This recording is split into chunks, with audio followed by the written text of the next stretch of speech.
केंद्र सरकार द्वारा कई योजनाएं लागू की जा रही है और इन योजनाओं को जनहित में बताया जा रहा है, लेकिन इन योजनाओं के पीछे छुपी सच्चाई पर प्रकाश डाला है चंद्रपुर शरद पवार गुट के राष्ट्रवादी कांग्रेस के जिला अध्यक्ष राजेंद्र वैद्य ने। क्या कहा उन्होंने, जानते इस खबर में।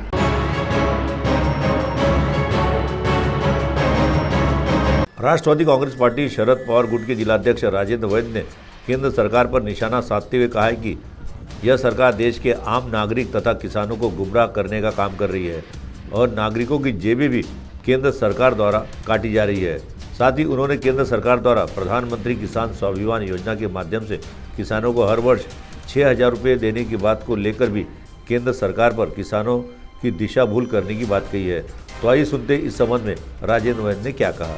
देशातील शेतकरी केंद्र सरकारच्या चुकीच्या निर्णयामुळे जो अडचणीत सापडत चाललेला आहे आणि त्यामुळे शेतकऱ्यांमध्ये प्रचंड असंतोष होत आहे। एकीकडे शेतकऱ्यांचं कंबरड मोडणारे निर्णय केंद्र सरकार घेत आहे आणि दुसरीकडे असं भासवत आहे की वर्षाला पंतप्रधान स्वाभिमान योजनेच्या अंतर्गत शेतकऱ्यांच्या खात्यावर 6,000 रुपये जे टाकत आहे ते उपकार करत आहोत, आम्ही शेतकऱ्यांना मदत करत आहे, परंतु हे सपशेल चुकीचं आहे। ॲग्रिकल्चर केंद्र सरकारने एक कॉर्पोरेशन बनवलेलं आहे, ॲग्रिकल्चर इन्फ्रास्ट्रक्चर डेव्हलपमेंट कॉर्पोरेशन।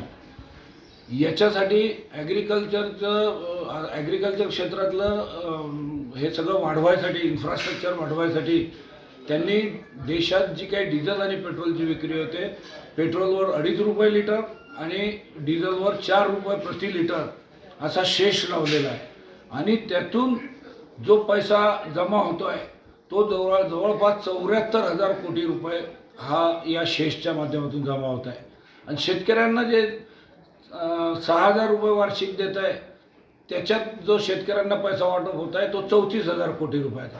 म्हणजे एकंदरीत ह्या सगळ्या याच्यामध्ये जवळपास 71,000 कोटी 21,000 कोटीचा मलिदा केंद्र सरकार लाटत आहे शेतकऱ्यांच्या आम जनतेच्या खिशातून। आता शेतकरी शेतासाठी जे काही कृषी पंप वापरत आहे त्याच्यात जे डिझेल वापरत आहे ते हे शेषवालं डिझेल वापरत आहे। शेतमाल तयार झाला तर तिथून शेतातून विक्रीसाठी जेव्हा तो बाजारात नेतो त्याच्यात जे काही ट्रॅक्टर किंवा ट्रकचा वापर होतो त्याच्यातही हे शेष लागलेलं डिझेल भरत आहे। म्हणजे शेष लागलेलं डिझेल भरून तेच पैसे त्यांना परत दिले जात आहे। अशी फसवणुकीचं काम आणि बोर देऊन आवळा काढण्याचं काम केंद्र सरकार करत आहे।